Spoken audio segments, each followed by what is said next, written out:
Oke, baik. Selamat pagi jemaat yang dikasih dalam Tuhan. Sungguh indah hari Minggu pagi ini kita memiliki kesempatan yang Tuhan berikan kepada kita untuk bernyanyi dan sebentar kita akan merenungkan firman-Nya. Dan terus memang rasanya tidak sama. Tidak sama kebaktian kita. Kami para gembala, para mahasiswa, kami sangat kehilangan dan sangat merindukan. Ya, biasanya ada bapak ini, ada ibu itu, ada saudara ini, ada saudara itu sedang ada duduk di sini. Dan saya yakin dan percaya setiap orang yang lahir baru pasti merindukan hal itu juga.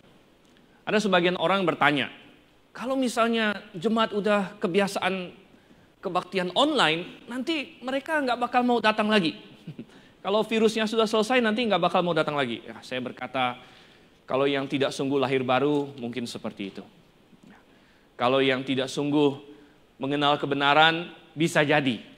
Tetapi, saya sebagai orang yang sudah diselamatkan, saya merindukan bahwa situasi seperti ini segera berakhir. Dan kita bisa kembali lagi bersama-sama.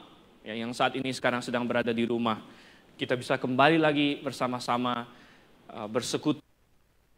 Itu adalah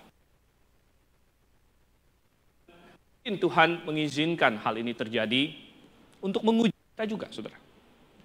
Nah, kalau dulu pergi ke gereja mungkin karena ikut-ikutan. Ya. Nah, sekarang tidak ada lagi yang mengawasi. Ya.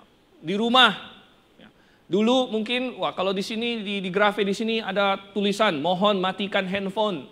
Setiap kali habis nyanyi diingatkan oleh pemimpin nyanyi, kita silentkan. Nah, sekarang di rumah nggak ada yang ingatkan lagi, saudara. Jadi sekarang tergantung kepada hati masing-masing. Kalau Pak Suento sering bilang, kalau ada lihat di depannya dengar khotbah main Facebook ditegur. Nah, sekarang nggak ada yang tegur lagi. Anda di rumah bagaimana? Ini sekarang tergantung hati kita melihat kemurnian iman kita. Oke, saudara yang kasih Tuhan. Saya ingin mengajak kita membaca satu perikop firman Tuhan. Pada hari ini kita melihat hari Rabu yang lalu kita memperingati Tuhan kita Yesus Kristus mati di atas kayu salib, menggenapkan tujuan kedatangan Dia, yaitu untuk mati menebus dosa manusia. Namun, tentunya karya penyelamatan itu tidak akan lengkap tanpa apa yang terjadi pada hari Minggu, yaitu kebangkitannya. Dan ini adalah Minggu Kebangkitan, saudara. Banyak orang menyebutnya Paskah. Ini adalah istilah yang kurang tepat sebenarnya. Karena Paskah itu adalah lewat. Paskah itu adalah hari raya Yahudi yang sebenarnya tipologi akan kematian Yesus. Tipologi akan kematian Yesus. Sedangkan hari Minggu ini justru kita sudah lewat kematian. Kita justru membicarakan. Oke, saya ajak kita buka kitab kita. Kita membuka di dalam Yohanes pasal yang ke-20. Kita akan baca tidak terlalu panjang, ayat 19 sampai dengan ayatnya yang ke-23. Yohanes pasalnya yang ke-20, ayat 19 sampai dengan ayat yang ke-23. Anda sudah mendapatkannya, saya akan membacakan untuk kita semua, harap diikuti dan diperhatikan dengan baik. Demikian firman Tuhan, Yohanes pasal 20 ayat 19 ke-23. Sebentar, mic saya sepertinya bermasalah. Mic mana yang bagus ini? Mic 1 ya.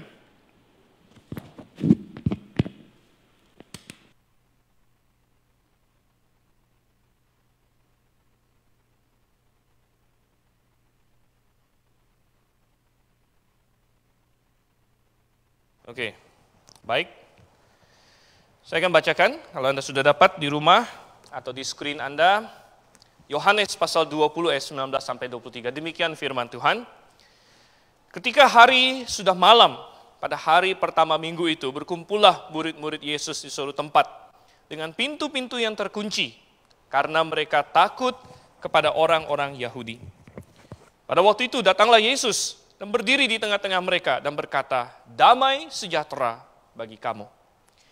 Dan sesudah berkata demikian, ia menunjukkan tangannya dan lambungnya kepada mereka. Murid-murid itu bersukacita ketika mereka melihat Tuhan. Maka kata Yesus sekali lagi, "Damai sejahtera bagi kamu. Sama seperti Bapa mengutus aku, demikian juga sekarang aku mengutus kamu." Dan sesudah berkata demikian, ia mengembusi mereka dan berkata, "Terimalah Roh Kudus. Jikalau kamu mengampuni dosa orang, dosanya diampuni. Dan jikalau kamu menyatakan dosa orang tetap ada, dosanya tetap ada." Mari kita bersatu dalam doa. Bapa di surga, kami mengucap syukur Tuhan untuk kasih setiamu kepada kami. Tuhan, betapa indah bahwa hari ini kami mengenang Engkau bangkit. Kami mengenang bahwa Engkau menang. Tuhan, ada banyak pelajaran, ada banyak kekuatan yang bisa kami dapatkan dari kebangkitan-Mu. Sebagaimana tercatat dalam firman-Mu yang sangat kami butuhkan pada hari ini Tuhan. Tolong kami agar kebangkitan-Mu ini sungguh teraplikasi dengan sepenuhnya dalam hidup kami. Kami berdoa dalam nama Yesus Kristus. Amin. Bapak Ibu Saudara yang kasih dalam Tuhan, perikop yang baru saja kita baca adalah satu dari begitu banyak perikop dalam Alkitab yang menceritakan, menyaksikan tentang kebangkitan Yesus Kristus. Saya bertanya-tanya, yang mana yang harus saya sampaikan? Dan saudara yang kasih dalam Tuhan, saya mendapatkan bahwa perikop yang kita lihat di sini, yang tadi baru saja kita baca ini, sangat cocok. Mengapa demikian, saudara yang kasih dalam Tuhan? Kalau kita perhatikan, waktunya terlebih dahulu. Kapan ini terjadi? Di ayat yang ke-19 dikatakan, ketika hari sudah malam pada hari pertama minggu itu. Hari pertama minggu adalah hari Minggu, atau kita sebut hari Ahad. Dan ini adalah malamnya. Jadi Tuhan Yesus sudah bangkit berapa lama, saudara? Tuhan Yesus sudah bangkit kira-kira 1 hari lamanya. Tuhan Yesus sudah bangkit 1 hari lamanya. Dan murid-murid berkumpul di situ, mereka sudah tahu belum Yesus bangkit? Sebenarnya mereka sudah tahu. Mereka sudah tahu dari mana? Pagi-pagi beberapa wanita pergi ke kubur, mereka tidak menemukan mayat Tuhan Yesus. Mereka menemukan batu sudah terguling, dan mereka bertemu dengan malaikat. Bahkan kemudian kalau kita baca dalam Injil, Tuhan Yesus menyatakan diri kepada mereka. Mereka lah saksi pertama, yaitu para wanita. Dan kemudian para wanita ini sudah cerita kepada murid-murid. Dan sebagian dari murid-murid itu sudah, terutama Petrus dan Yohanes kita baca, mereka lari ke kubur, lari dengan cepat sampai ke kubur, mereka temukan ternyata benar kosong seperti yang dikatakan oleh para wanita. Jadi mereka sudah tahu Yesus bangkit, mereka tahu. Bahkan ada 2 orang murid, bukan dari antara para rasul, satunya namanya Kleopas, kita baca di dalam Injil Lukas. Kleopas dengan seorang temannya, 2 orang ini, yang satunya tidak disebut namanya, mereka sudah memutuskan pulang kampung ke suatu desa kecil namanya Emmaus. Dan kita baca di sana apa yang terjadi. Tuhan Yesus menampakkan diri bersama dengan mereka dalam perjalanan. Awalnya mereka tidak tahu itu Tuhan Yesus. Dan setelah mereka sampai, baru ketika Tuhan Yesus memecahkan roti, mereka sadar itu Tuhan. Dan dengan cepat mereka langsung lari balik lagi ke Yerusalem, saudara. Untuk memberitahu semua murid yang lain, bahwa hei, Tuhan Yesus sudah bangkit. Dan kalau kita baca Injil Lukas, kita menemukan bahwa ternyata Tuhan juga telah menampakkan diri kepada Petrus secara pribadi. Itu adalah konteksnya, itu adalah konteks perikop yang baru saja kita baca ini. Mereka berkumpul pada malam hari. Mereka sudah tahu Tuhan Yesus sudah bangkit. Namun apa yang terjadi, saudara kasih Tuhan? Kita baca di ayat yang ke-19 bahwa mereka masih penuh dengan ketakutan. Mereka masih penuh dengan ketakutan. Kita baca di ayat 19 bahwa mereka mengunci pintu karena mereka takut. Mereka takut, saudara. Kenapa mereka takut? Karena mereka baru mengetahui kebangkitan Yesus secara akademis, secara pengetahuan saja, secara teori saja. Mereka belum merasakan kebangkitan Yesus itu teraplikasi kepada mereka. Mereka belum sungguh-sungguh menerapkan kebangkitan Yesus itu ke dalam hidup mereka. Sehingga mereka baru tahu, oh katanya Yesus sudah bangkit. Kata Maria Magdalena dia sudah bangkit. Petrus bilang dia sudah bangkit. Si ini bilang dia sudah bangkit. Mungkin dia sudah bangkit. Tetapi, apa efeknya itu bagi saya? Mereka masih ketakutan. Jangan-jangan ini akan terjadi, jangan-jangan itu akan terjadi.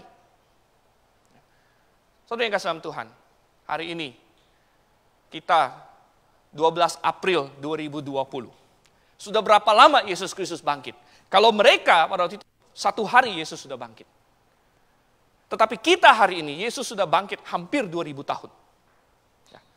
Dan tahun demi tahun banyak gereja, banyak orang Kristen merayakannya. Memperingatinya, Yesus bangkit, Yesus bangkit. Yang lucunya saudara kasih Tuhan, grup-grup WA saya dari tadi pagi dipenuhi dengan gambar telur. Ya. Macam-macam, kok telur begitu. Telurnya bahkan lucu-lucu, telur dikasih masker katanya. Wah ini, pasca di masa pandemi telur dikasih masker saudara. Ya. Apa hubungannya dengan Tuhan Yesus bangkit? Begitu. Dan orang Kristen sudah terbiasa, memperingati Paskah lah atau kebangkitan Yesus lah. Tetapi banyak yang hanya seperti murid-murid waktu itu, hanya mendengarnya, atau hanya tahu secara akademis. Hanya tahu di kepala saja, oh ya Yesus sudah bangkit. Namun bagaimana itu mempengaruhi saya? Bagaimana itu mengubah hidup saya? Bagaimana itu menjadikan saya pribadi yang sama sekali total berbeda? Ini tidak ada. Tidak muncul dalam hidup mereka. Sehingga sama seperti murid-murid 2000 tahun yang lalu, walaupun mereka sudah tahu secara otak mereka bahwa Yesus sudah bangkit. Namun mereka masih penuh dengan ketakutan. Mereka masih penuh dengan kegentaran ketika menghadapi hidup ini. Saudara kasih Tuhan, tetapi yang saya sangat bersyukur adalah di ayat 19 dimulai dengan ketakutan. Namun kalau kita baca terus, akan berubah. Ketakutan itu diubah oleh kebangkitan Yesus yang sungguh-sungguh real, yang diaplikasikan langsung kepada mereka, diubah menjadi sukacita dan menjadi damai sejahtera. Dan ini bisa kita dapatkan juga hari ini, bahwa kebangkitan Yesus Kristus bisa mengubah diri kita, mengubah ketakutan kita menjadi sukacita, menjadi damai sejahtera. Coba kita lihat bagaimana saudara yang kasih Tuhan. Ada 3 hal yang saya ingin ajak kita perhatikan dari perikop ini. 3 hal yang sangat penting. 3 hal dari pribadi yang terlibat di dalam perikop ini. Apa itu? Yang pertama saudara yang kasih Tuhan, kita melihat ketakutan para murid terlebih dahulu. Ini awalnya, ketakutan yang dirasakan oleh para murid-murid. Kita tahu mereka takut karena firman Tuhan memberitahukannya. Di ayat 19 dikatakan ketika hari sudah malam pada hari pertama minggu itu berkumpullah murid-murid Yesus di suatu tempat dengan pintu-pintu yang terkunci karena mereka takut kepada orang-orang Yahudi. Kita bisa membayangkan pada waktu itu. Mengunci pintu. Wah dikunci, kayak lockdown juga sebenarnya. Dikunci pintu semua. Tapi bukan takut virus waktu itu mereka. Katanya mereka takut kepada orang-orang Yahudi. Mereka takut kepada manusia. Ini adalah salah satu ketakutan yang banyak ada di dunia ini. Takut kepada manusia. Takut kepada orang lain. Takut kepada kesusahan yang bisa ditimbulkan. Dan secara manusia alami, ini wajar secara manusia alami. Mereka baru saja menyaksikan Sanhedrin. Sanhedrin itu adalah majelis tua-tua orang Yahudi. Semacam DPR-nya orang Yahudi lah. Mereka waktu itu nggak punya raja, tapi mereka punya Sanhedrin. Itu kayak DPR-nya mereka. Memutuskan untuk menangkap Tuhan Yesus. Dan mereka menangkap Tuhan. Dan mengadili Tuhan Yesus. Dan ini disaksikan oleh murid-murid. Baru 3 hari yang lampau, 4 hari yang lampau. Di Taman Getsemani, mereka menyaksikan orang dengan senjata datang menangkap Tuhan. Mereka berpikir, kalau orang-orang Sanhedrin ini berani menangkap pemimpin mereka, menangkap Tuhan dan guru mereka, bagaimana mereka tidak berani menangkap mereka? Mereka terancam.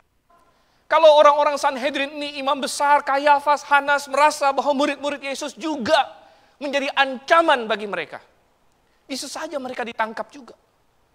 Belum lagi mulai beredar kabar yang disebarkan oleh prajurit-prajurit yang dibayar bahwa murid-muridnya malam-malam datang mencuri tubuhnya. Kita baca di Injil Matius, itu alasan yang diberikan oleh para imam kepala. Murid-murid Yesus malam-malam datang mencuri tubuhnya. Ini bisa diperkarakan, saudara. Bisa dipidanakan kalau hari ini bilang. Ada undang-undangnya. Karena itu dijaga prajurit Romawi. Kubur itu dijaga prajurit Romawi. Dimeterai dengan meterai Roma. Dan barang siapa yang berani melanggar meterai ini, hukumannya berat. Dan mulai diedarkan kabar fitnah. Murid-muridnya datang. Malam-malam mencuri tubuhnya. Wow. Mungkin murid-murid ketakutan pada waktu itu. Jangan-jangan berikutnya kita. Jangan-jangan selanjutnya kita yang akan ditangkap. Mereka ketakutan, saudara. Mereka takut apa lagi? Ya, mereka takut mati. Kalau ditangkap lalu akan diapakan? Ya, mereka bisa jadi dimatikan. Dimatikan seperti Tuhan Yesus. Mereka baru saja menyaksikan suatu kematian yang sangat mengenaskan, disalib. Dari antara semua jenis kematian, yang mana yang mau kita pilih? Kalau boleh pilih, kadang-kadang buah si malakama juga. Mau yang matinya pelan-pelan, begitu kan? Mungkin pikirnya menderita, tapi bisa siap-siap, ya. Bisa kasih pesan sama orang, kan matinya pelan-pelan gitu. Ya. Atau mau pilih yang matinya mendadak, cepet gitu. Wah, enaknya ya mungkin kita nggak ada kepikiran apa-apa, tiba-tiba mati gitu kan. Tapi ya repotnya nggak bisa siap-siap juga begitu. Ya intinya serahkan sama Tuhan lah begitu. Tapi Tuhan Yesus waktu itu mengalami kematian di atas kayu salib. Suatu kematian yang sangat mengenaskan. Hari ini ya tentu banyak orang berpikir, wah kadang-kadang takut mati itu adalah universal, saudara. Manusia takut mati. COVID-19. Wah, orang pikirnya mati. Dan pikirnya, waduh kalau mati karena COVID-19 nih, gawat ini katanya. Kenapa? Nggak bisa diantar katanya kan. Nggak ada lagunya, nggak ada ini.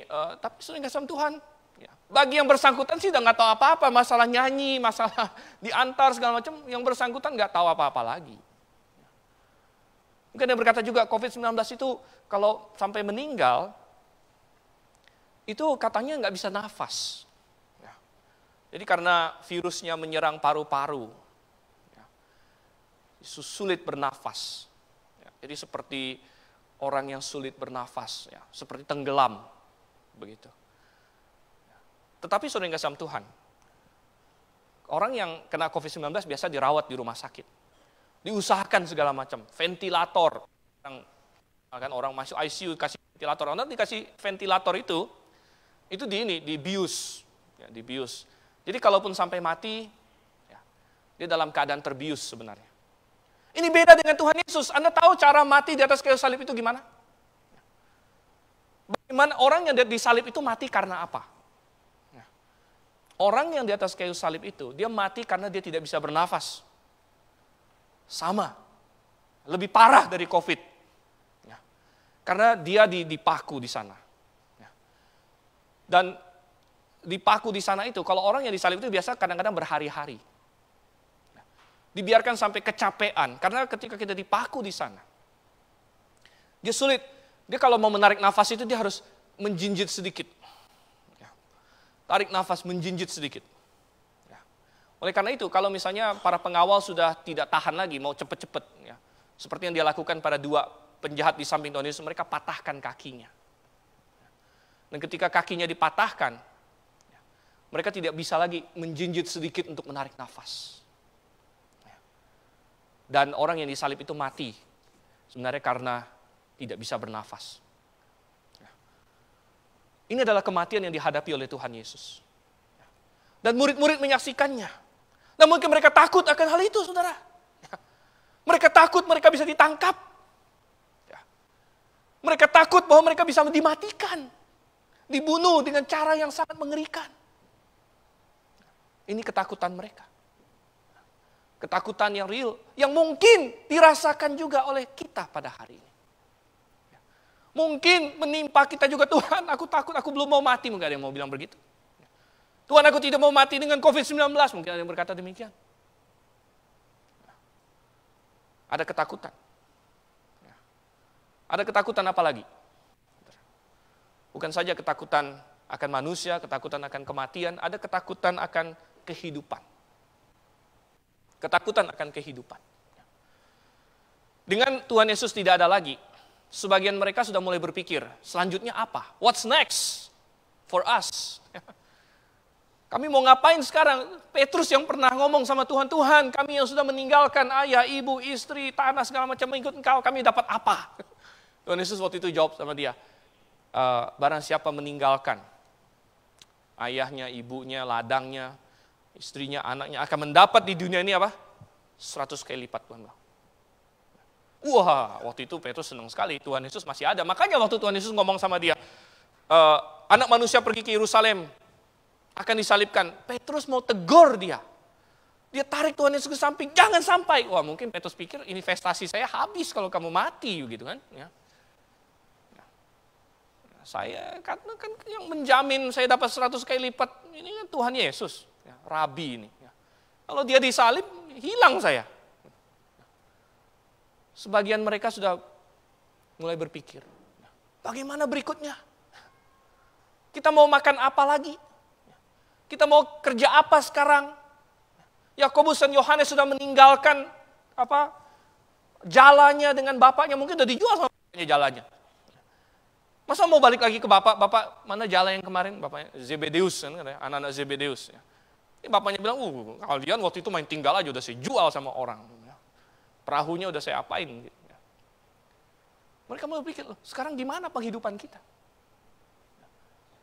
Saudara, ini adalah ketakutan yang bisa terjadi. Banyak orang berpikir, COVID-19 ada orang yang takut mati, ada orang yang takut masalah hidup. Pekerjaannya terpengaruh. Penghasilannya menurun. Ada yang di PHK. Ada yang kehilangan pekerjaan dan lain sebagainya. Ini adalah ketakutan-ketakutan yang bisa merasuk, menyerang setiap orang, bahkan orang yang menyebut diri Kristen sekalipun. Tetapi saudara yang kasih dalam Tuhan, kita mau berlanjut. Kita bukan ingin melihat hanya ketakutan saja. Karena ketakutan ini berubah, saudara. Ketakutan ini dikalahkan. Mengapa? Kita masuk ke poin yang kedua. Yang poin yang pertama tadi adalah ketakutan murid-murid. Dan poin yang kedua yang mengubah semuanya adalah kehadiran Tuhan Yesus. Mereka takut ketika mereka belum merasakan kebangkitan itu. Mungkin mereka secara akademis, secara pengetahuan tahu, oh Yesus sudah bangkit, katanya sudah bangkit, si ini sudah melihat, si itu sudah melihat. Tetapi mereka belum merasakannya secara pribadi. Oleh karena itu, yang poin kedua adalah kehadiran Yesus Kristus. Kehadiran Yesus Kristus mengubah dan mengalahkan ketakutan mereka. Kita membaca, tadinya kita bilang pintu sudah ditutup, ya, ditutup rapat-rapat. Dan ayat 19 bagian B, pada waktu itu datanglah Yesus dan berdiri di tengah-tengah mereka dan berkata, damai sejahtera bagi kamu. Saudara, cara Alkitab menceritakannya, di sini terindikasi bahwa Tuhan masuk dengan cara yang tidak lazim. Bukan dengan cara buka pintu, karena pintu tertutup dan gak ada suara ketokan lalu dibuka segala macam, tidak ada. Dengan suatu cara yang ajaib, dengan tubuh kemuliaan yang mampu menembus tembok. Tiba-tiba Tuhan Yesus hadir di situ. Oh, oleh karena itulah Tuhan berkata, lebih baik aku pergi, katanya. Karena selama dia masih mengenakan tubuh jasmaniah, dia ada di satu lokasi. Tetapi setelah itu, dia menembus ruang dan waktu. Dan dia bisa hadir. Dia bisa hadir di mana saja. Dia berjanji bahwa di mana 2 atau 3 orang, jemaatnya berkumpul. Di situ dia ada. Dia bisa hadir, saudara. Dan dia hadir pada waktu itu. Dan dia juga hadir pada hari ini. Dan kenapa kehadirannya ini mengubah segala sesuatu? Saudara, kehadiran Yesus mengindikasikan minimal dua hal. Yang pertama, kehadiran Yesus mengindikasikan bahwa Tuhan telah menang. Tuhan telah menang. Dia 3 hari yang lalu, ya, kalau minggu malam berarti sudah 4 hari yang lalu. 4 hari yang lalu, ya, dia disalib, dia dibunuh. Itu adalah sudah yang kekalahan yang paling telak. Ya. Kekalahan yang paling telak seolah-olah dia mati, saudara. Dia mati. Tetapi dengan kehadirannya, dengan kebangkitannya, ternyata dia menang. Tuhan telah menang. Ya. Dan Alkitab penuh dengan, kalau saya mau bukakan ayat demi ayat, ya, yang menyatakan bahwa kebangkitan Yesus adalah kemenangannya. Roma 1 ayat 4 dikatakan melalui kebangkitannya dibuktikan bahwa dia adalah anak Allah yang hidup. Ya. Dan ada begitu banyak lagi ayat-ayat lain yang mengatakan hal demikian. Ya. Dia telah menang. Ternyata terhadap musuh yang paling berat sekalipun, yaitu maut, ya, dia menang. Ya. Tuhan sudah membuktikan dia menang atas semuanya. Ketika badai mau melahap dia dengan perahu, dengan murid-muridnya, sampai murid-muridnya yang semua adalah nelayan-nelayan veteran, ketakutan. Ada tukang kayu, ya, yang mungkin jarang naik kapal, tidur di situ dengan tenang. Nah, mereka semua bilang, Tuhan, kau tidak peduli kami binasa. Tuhan Yesus bangkit dan menghardik badai itu. Dan itu hanya Tuhan Yesus yang bisa, saudara. Saya tidak anjurkan Anda kalau naik kapal ada badai, Anda hardik gitu. Ya. Karena Anda bukan Tuhan Yesus. Ya. Atau COVID-19 Anda hardik gitu. Anda bukan Tuhan Yesus. Dan Tuhan sudah menang atas badai. Tuhan menang atas penyakit kusta. Tuhan menang atas roh-roh jahat. Tetapi 1 Korintus 15 ayat 26 berkata, musuh yang terakhir adalah maut. Musuh yang terakhir adalah maut. Dan Tuhan kita telah mengalahkan maut. Dia bangkit. Dan melalui darahnya, kita juga bisa menang. Darah Yesus. Darah Yesus. Pengorbanan Yesus. Kalau kita menerima apa yang dilakukan oleh kematian, oleh darah Yesus, maka kita bisa menang bersama dia. Karena dikatakan barang siapa mati bersama dengan dia, akan bangkit bersama dengan dia. Oh, darah, saudara kasih Tuhan. Ada suatu kisah yang saya pernah baca. Ada sebuah keluarga. Bapaknya adalah peternak ular. Dia peternak ular, jadi dia mengambil ular, dia ambil susunya, dan dia juga ambil racun ular. Dan racun ini dia jual untuk menjadi penangkal, jadi dijual ke tempat-tempat riset, rumah sakit untuk dibuat penangkalnya. Jadi di rumah dia itu banyak sekali ular-ular beracun. Dan dia punya anak kecil. Suatu ketika anaknya itu tergigit secara tidak sengaja oleh salah satu ular yang paling beracun di situ. Wah, dia panik. Anaknya masih kecil, digigit oleh ular yang sangat beracun. Dia segera bawa anaknya itu lari ke rumah sakit terdekat. Karena mereka tinggal terpencil. Dan sampai ke rumah sakit itu, dokter cek, wah, ularnya ular apa? Ular ini, dia bilang. Waduh, rumah sakit kita tidak ada stok anti racunnya. Dia bilang, kalau mau kita harus pergi ambil ke rumah sakit besar di kota jauh. Bolak-balik perjalanan 8 jam. Maaf, katanya, sepertinya anak kamu harus mati, tidak ada pertolongan. Karena racunnya akan bekerja cepat, dia akan segera mati. Bapak itu berkata, tidak mungkin. Tidak bisa. Lalu bapaknya bilang begini, karena saya peternak ular, saya sudah pernah digigit oleh semua ular saya. Dan saya nggak mati. Pasti ada anti racunnya di dalam darah saya. Transfusi darah, katanya. Berikan darah saya kepada anak saya. Dan dokter-dokter di situ berkata, ya karena nggak ada apa-apa lagi bisa dilakukan, kita coba saja. Kebetulan golongan darahnya sama. Langsung dibuat transfusi darah dari bapaknya ke anak itu. Dan ternyata berhasil, saudara. Memang di dalam darah bapak itu, karena dia peternak ular, dia sudah pernah digigit oleh hampir semua ular yang dia pelihara. ternyata ada antinya. Oh, saudara yang kasih dalam Tuhan. Saya jadi teringat di tengah-tengah pandemi COVID ini. Belum ada obat yang disetujui semua orang katanya. WHO belum mengatakan ada obatnya atau lain sebagainya. Tapi salah satu pengobatan yang sudah mulai dicoba adalah orang yang sudah sembuh dari COVID-19, dia bisa menyumbang darahnya. Karena di dalam darah orang yang sudah sembuh dari COVID-19 ada antibodinya.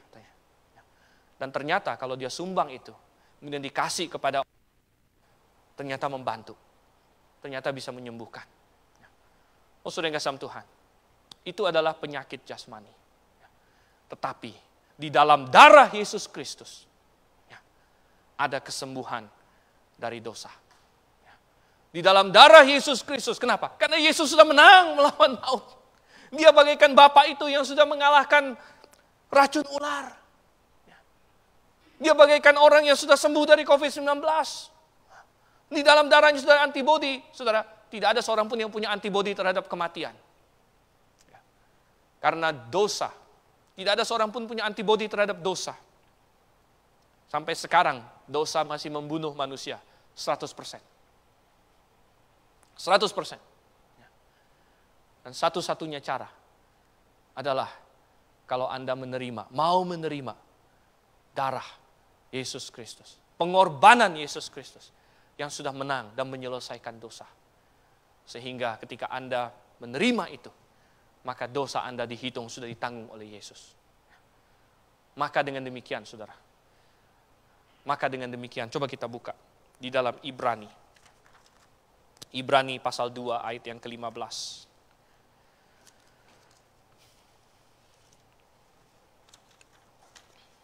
Ibrani 2 ayat 15. Dikatakan. Dari ayat 14 saya bacakan. Karena anak-anak itu adalah anak-anak dari darah dan daging. Kita manusia. Maka ia juga menjadi sama dengan mereka. Dan mendapat bagian dalam keadaan mereka. Tuhan Yesus menjadi manusia. Supaya oleh kematiannya, ia memusnahkan dia, yaitu iblis yang berkuasa atas maut. Jadi iblis maupun maut dikalahkan. Ayat 15. Dan supaya dengan jalan demikian, ia membebaskan mereka yang seumur hidupnya berada dalam perhambaan karena takutnya kepada maut. Karena takutnya kepada maut. Di dalam Yesus Kristus, kita bisa dibebaskan dari ketakutan akan kematian. Bukan bahwa kita mencari-cari kematian. Paulus berkata, aku tidak tahu mana yang harus aku pilih. Aku mau pergi bersama dengan Tuhan, namun lebih berguna aku tinggal bersama dengan kalian.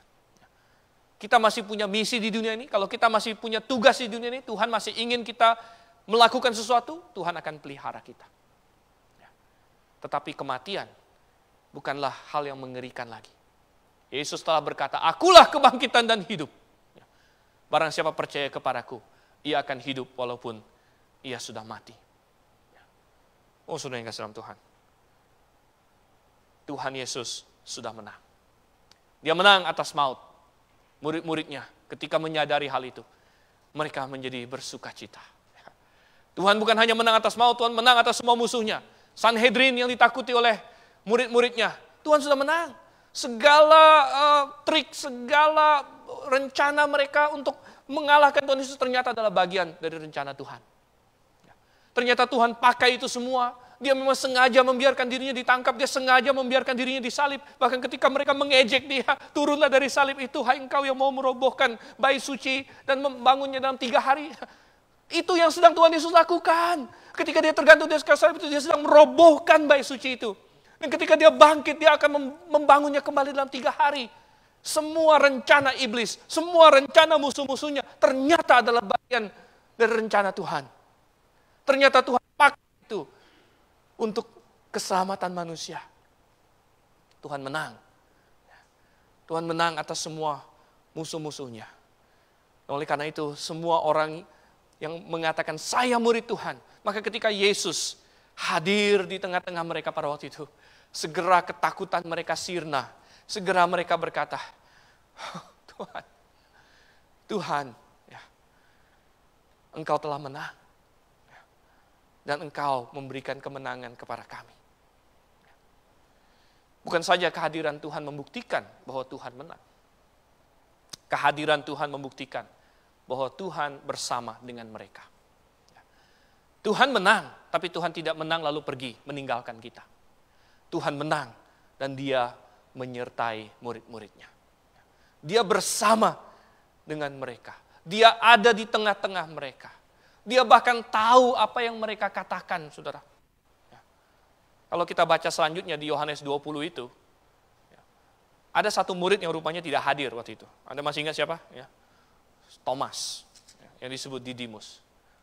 Dia tidak hadir. Sehingga ketika murid-murid yang lain cerita sama dia, Thomas, Tuhan Yesus bangkit dan mereka penuh dengan sukacita. Thomas masih penuh dengan ketakutan dan keraguan.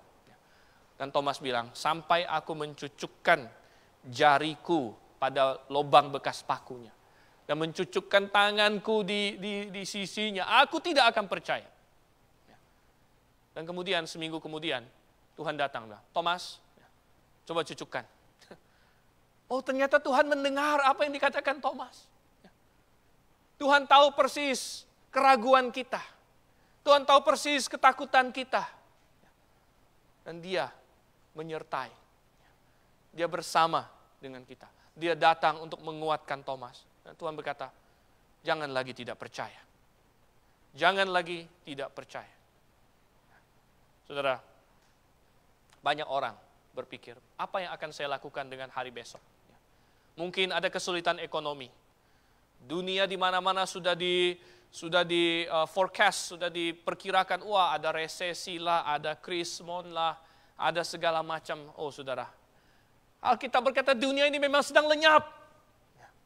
Dunia ini sedang lenyap. Kita menantikan langit baru, bumi baru. Dan kita punya suatu jaminan bahwa Tuhan menyertai kita pada hari ini. Tuhan berkata bahwa Dia memberi makan burung di udara. Dan kamu lebih berharga daripada burung di udara. Kemarin saya ada menerjemahkan sebuah kisah dari David Cloud. Sebagian sudah baca mungkin. Seorang pengkhotbah baptis namanya Monroe Parker. Monroe Parker.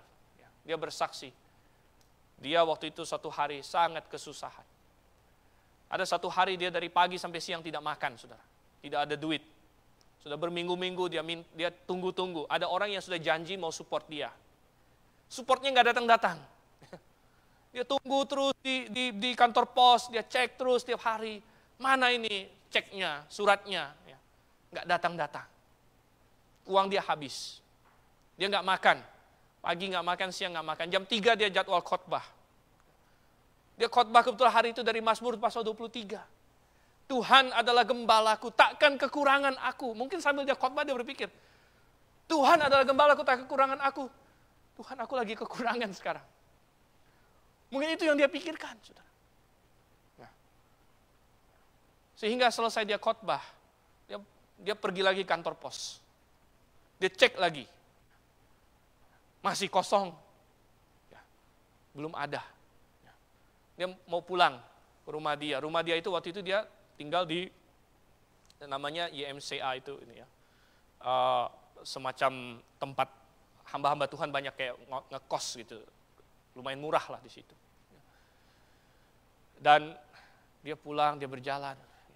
Dia doa sama Tuhan. Dia bilang, Tuhan, bukankah Engkau gembalaku? Aku ini domba yang lagi lapar, dia bilang. Aku ini domba sedang lapar. Kalau saya punya domba saya lapar, saya bisa kasih makan, saya pasti kasih makan Tuhan. Dia bilang gitu. Katanya Engkau gembalaku. Lalu dia berjalan.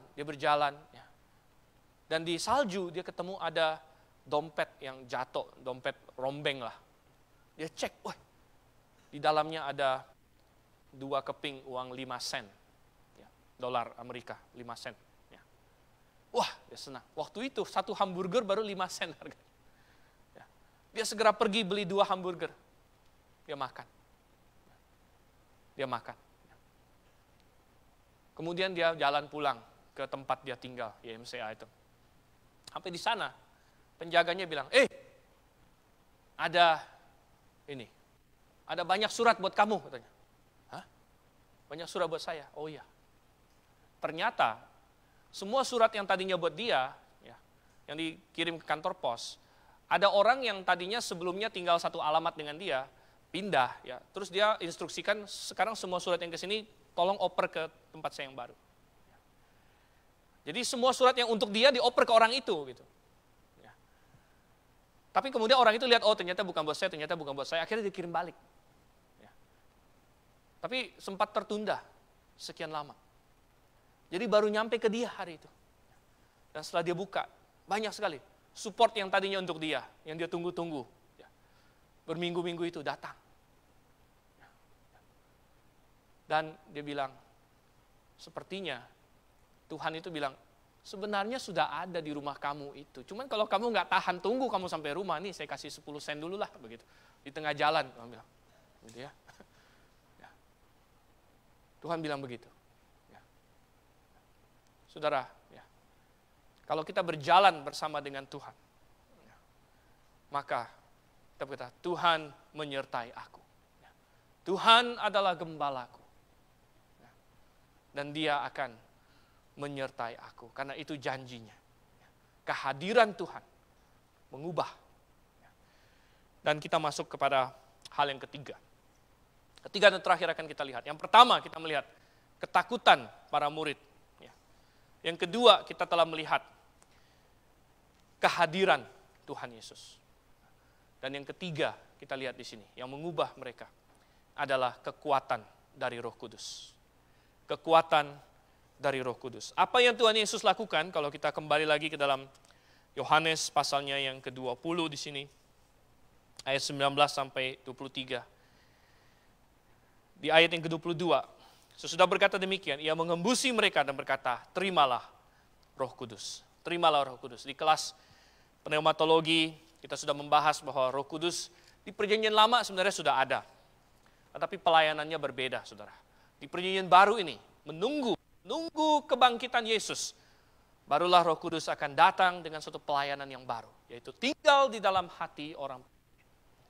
Dan dimulai pada saat itu. Ini curi start sebenarnya. Nanti untuk 120 orang hari Pentakosta, khusus untuk rasul-rasul, didahului di sini. Dan Tuhan Yesus menghembusi mereka dengan Roh Kudus. Dan mereka menerima Roh Kudus. Hari ini kita menerima Roh Kudus pada saat kita menjadi percaya kepada Yesus. Dan ketika kita menerima Roh Kudus, maka Roh Kudus, saudara, Roh Kudus memberikan kekuatan kepada kita. Apa yang dilakukan oleh Roh Kudus? Oh, ada beberapa. Satu yang saya ingin ajak kita lihat. Roh Kudus mengerjakan buah dalam diri kita. Roh Kudus mengerjakan dalam diri kita. Dalam Galatia pasal 5 dikatakan ada buah roh. Apa itu buah roh? Kasih, sukacita, damai sejahtera. Kita sebut 3 dulu deh. Kasih, sukacita, damai sejahtera. Ada sukacita, ada damai sejahtera. Ini adalah buah roh. Mengapa murid-murid setelah itu tidak lagi kalah terhadap ketakutan? Karena mereka sekarang memiliki Roh Kudus yang mengerjakan dalam diri mereka damai sejahtera dan sukacita. Damai sejahtera dan sukacita. Kalau Anda dirundung oleh ketakutan pada hari ini, nomor 1, cek apakah Anda sudah diselamatkan. Cek apakah Anda sudah ditutupi, di cover oleh darah Tuhan Yesus. Dan nomor 2, kalau Anda sudah, Anda punya Roh Kudus sebenarnya. Anda bisa berdoa, Tuhan, kenapa? Kenapa buah Roh Kudus terhimpit dalam diri saya? Apakah saya selama ini menjauh dari Engkau?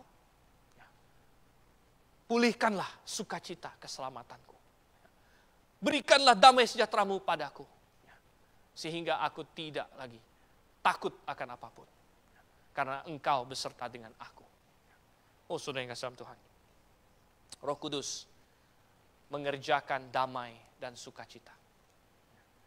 Ada satu kisah dalam Alkitab yang menggambarkan ini dengan luar biasa. Yaitu Rasul Petrus. Coba kita buka dalam Kisah Rasul pasal 12. Kisah Rasul pasalnya yang ke-12. Kenapa ini? Hah? Oh, ya, ini dia. Ya, silakan. ada mobil yang harus ini ya, kena halang. Oke, dan Kisah Rasul pasalnya yang ke-12. Kita lihat di sini. Petrus waktu itu ditangkap, saudara. Perhatikan ayat yang keempat. Kisah Rasul 12 ayat yang keempat. Yakobus sudah dibunuh di ayat 2. Herodes menangkap Yakobus, dibunuh dengan pedang. Ayat yang keempat, setelah Petrus ditangkap, Herodes menyuruh memenjarakannya di bawah penjagaan 4 regu, masing-masing terdiri dari 4 prajurit. Maksudnya ialah supaya sehabis Paskah ia menghadapkannya ke depan orang banyak. Demikianlah Petrus ditahan di dalam penjara, tetapi jemaat dengan tekun mendoakannya kepada Allah. Petrus ditangkap pada masa perayaan Paskah waktu itu, ya mirip dengan waktu kita sekarang ini. Ayat 6, pada malam sebelum Herodes hendak menghadapkannya kepada orang banyak, Petrus tidur di antara 2 orang prajurit, terbelenggu dengan 2 rantai. Selain itu prajurit-prajurit pengawal sedang berkawal di muka pintu. Tiba-tiba berdirilah seorang malaikat Tuhan dekat Petrus dan cahaya bersinar dalam ruang itu. Malaikat itu menepuk Petrus untuk membangunkannya. Saudara, Petrus ditangkap, dijaga ketat, ya, dengan tidur aja di borgol kepada 2 prajurit. Karena para rasul ini punya catatan sering menghilang dari penjara, gitu. Ya. Jadi rupanya Herodes nggak tanggung-tanggung nih, daripada menghilang terus langsung aja dicokok begitu ya, dirantai kepada 2 prajurit sekaligus. Dan besoknya dia mau dihukum mati. Dan apa yang Petrus lakukan? Mungkin Petrus waktu itu berkata, besok saya ketemu lagi dengan Tuhan Yesus. Karena Yakobus sudah duluan. Yakobus teman pelayanan dia, teman rasul dia. Salah satu dari 3 rasul inti sudah mati. Besok giliran saya, Petrus sudah damai. Dia tidur, saudara. Menghadapi besok mau dihukum mati, dia tidur. Kadang-kadang saya berpikir, bagaimana kalau itu saya, bagaimana kalau itu kita? Kalau kita tahu besok kita akan dieksekusi, kalau kita tahu besok adalah hari kematian kita, apa yang akan kita lakukan hari ini? Akan adakah damai pada diri kita? Bisakah kita tidur malam harinya? Petrus tidur. Sampai-sampai malaikat harus tepuk dia. Malaikat datang, terang kan? Harus tepuk, Petrus bangun. Gitu ya. Tidur dia. Karena dia memiliki damai, sukacita di dalam Tuhan. Dia sudah berkata, haleluya, besok saya akan ketemu Tuhan. Tapi Tuhan bilang, belum Petrus, belum. Masih panjang. Ya. Masih banyak pekerjaanmu di dunia ini. Ya. Kamu masih harus menangkan siapa? Cornelius sudah. Ya. Masih ada banyak. Kamu akan menjadi rasul bagi orang-orang Yahudi. Ya. Dan tepatlah yang Paulus katakan. Bagiku hidup adalah Kristus. Mati adalah keuntungan. Ya. Bukan berarti kita mencari mati, saudara. Bukan. Di era pandemi ini, kita lakukan yang perlu kita lakukan. Kita social distancing, kita cuci tangan, kita bertanggung jawab untuk kesehatan kita. Tetapi bukan dengan takut, bukan dengan kegentaran, namun dengan suatu sukacita dan damai sejahtera. Bahwa kita ada dalam tangan Tuhan, dan kita berjalan sesuai kehendak Tuhan. Ada sukacita dalam diri kita. Ada buah roh. Buah roh bukan hanya damai dan sukacita. Buah roh juga apa? Buah roh juga mengubah perilaku kita. Ada kasih. Di masa ini adalah saatnya kita bisa menjadi saluran berkat bagi orang lain mungkin. Ada orang yang mungkin memerlukan pertolongan pada masa ini. Kita berikan pertolongan. Ada penguasaan diri. Ada kelemah lembutan. Ada keramahan, kebaikan. Itu ada semua buah roh. Ada kekuatan Roh Kudus yang menyertai kita. Bukan hanya itu, coba kita kembali ke dalam Yohanes pasalnya yang ke-20. Roh Kudus mengerjakan buah, bukan hanya pada diri kita, tapi buah pada orang lain. Roh Kudus mengerjakan buah pada orang lain. Apa itu maksudnya? Roh Kudus memakai kita untuk memenangkan orang lain bagi Kristus. Perhatikan Yohanes 20 ayat 21. Maka kata Yesus sekali lagi, Damai sejahtera bagi kamu, sama seperti Bapa mengutus aku, demikian juga sekarang aku mengutus kamu. Dan ayat 23, jikalau kamu mengampuni dosa orang, dosanya diampuni. Dan jikalau kamu menyatakan dosa orang tetap ada, dosanya tetap ada. Banyak orang salah menafsirkan ayat ini. Banyak gereja Katolik salah menafsirkan ayat ini. Mereka berpikir bahwa ini memberikan kemampuan kepada para imam untuk mengampuni dosa orang. Sehingga umat harus datang kepada imam, minta diampuni, lalu dinyatakan dosamu diampuni. Oh bukan, saudara. Menariknya di masa pandemi ini, karena harus social distancing, beberapa minggu yang lalu Paus sudah berkata bahwa sekarang nggak perlu lagi ketemu imam, katanya, untuk diampuni, katanya. Bisa langsung sama Tuhan, katanya. Ya, kita bilang, kenapa nggak dari dulu bilang begitu, gitu ya? Dari dulu beribu-ribu tahun katanya harus lewat imam. Ya. Wah ini mau minta ampun atas dosa harus ketemu imam, ngaku dosa sama imam, lalu dinyatakan dosamu diampuni. Nah, sekarang udah nggak berani ketemu imam lagi. Semua harus social distancing, sehingga muncul dekret baru, boleh langsung sama Tuhan. Ya dari dulu gitu ya. Nah, dalam Alkitab memang langsung kepada Tuhan. Jadi bukan itu maksud ayat ini. Bukan itu maksud ayat ini. Lalu apa maksud ayat ini, saudara? Apa maksud ayat ini? Maksud ayat ini adalah kita memberitakan Injil. Pengampunan dosa hanya bisa dilakukan oleh Tuhan. Orang-orang Farisi tidak salah. Ingat ada satu insiden. Yesus ketemu orang lumpuh, Yesus bilang, imanmu besar, dosamu diampuni. Lalu orang Farisi di situ, para teolog-teolog itu, semuanya marah dalam hatinya. Siapa ini orang? Cuma Tuhan yang boleh mengampuni. Sebenarnya teologi mereka benar, saudara. Yang mengampuni itu memang cuma boleh Tuhan. Cuman salahnya mereka adalah mereka tidak sadar Yesus itulah Tuhan. Gitu. Mereka tidak sadar akan hal itu. Teologi mereka sudah benar. Wah, siapa orang ini? Hanya Allah yang boleh mengampuni. Memang hanya Allah yang boleh mengampuni. Hanya Tuhan Yesus dengan bekas paku di tangannya yang bisa mengampuni. Pernah katanya ada seorang suster Katolik tadinya. Dia bertobat percaya kepada Tuhan Yesus. Bertobat percaya kepada Tuhan Yesus. Dan dia tidak lagi mengikuti doktrin-doktrin yang salah. Suatu ketika dia sudah mau mati, teman-teman Katoliknya yang lama bilang, dia udah mau mati. Ayo panggil pastor, panggil imam untuk ini supaya dia mengaku dosa, supaya diampuni, supaya masuk surga.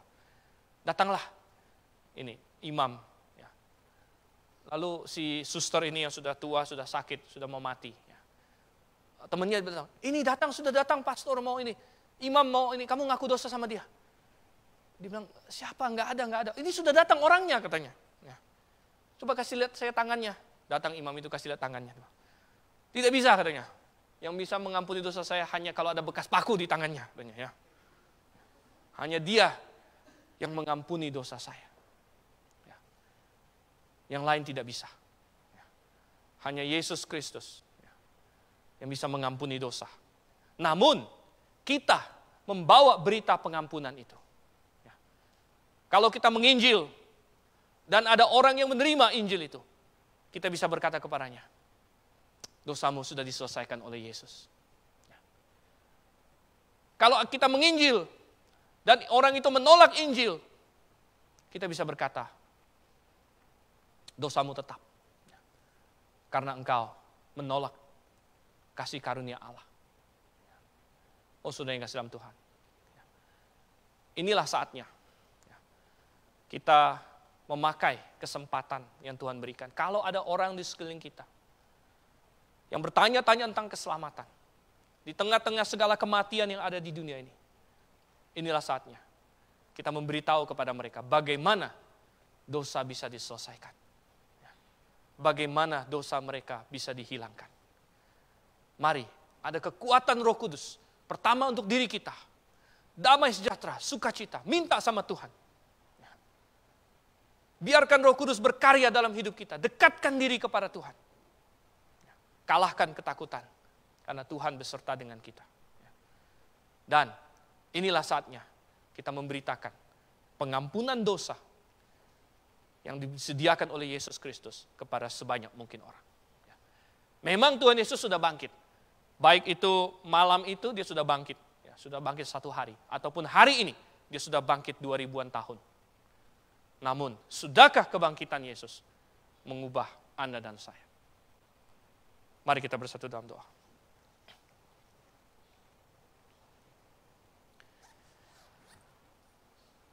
Bapa di surga, pada hari ini Tuhan, kami mengingat bahwa Engkau telah menang. Dan Tuhan, kemenangan-Mu itu dapat mengubah segala ketakutan kami menjadi damai sejahtera, menjadi sukacita. Karena kami tahu Engkau beserta dengan kami. Engkau telah menang terlebih dahulu. Bahkan atas musuh yang paling menakutkan, musuh yang terakhir yaitu maut, Engkau telah menang. Tuhan, berikan kami kekuatan yang datang dari Roh Kudus. Kami manusia, kami lemah. Kadang kami ragu, kadang seperti Petrus, kami mengalihkan pandangan daripada Engkau dan menatap ombak-ombak di sekeliling kami. Namun biarlah kami terus melihat kepada Engkau. Dan kami melaksanakan kehendak-Mu. Justru dalam situasi ini Tuhan, pakai kami menjadi berkat bagi orang lain. Menjadi saluran sehingga orang lain bisa mengenal Engkau dan dikuatkan. Tolong kami Tuhan. Kami berdoa dalam nama Yesus Kristus. Amin.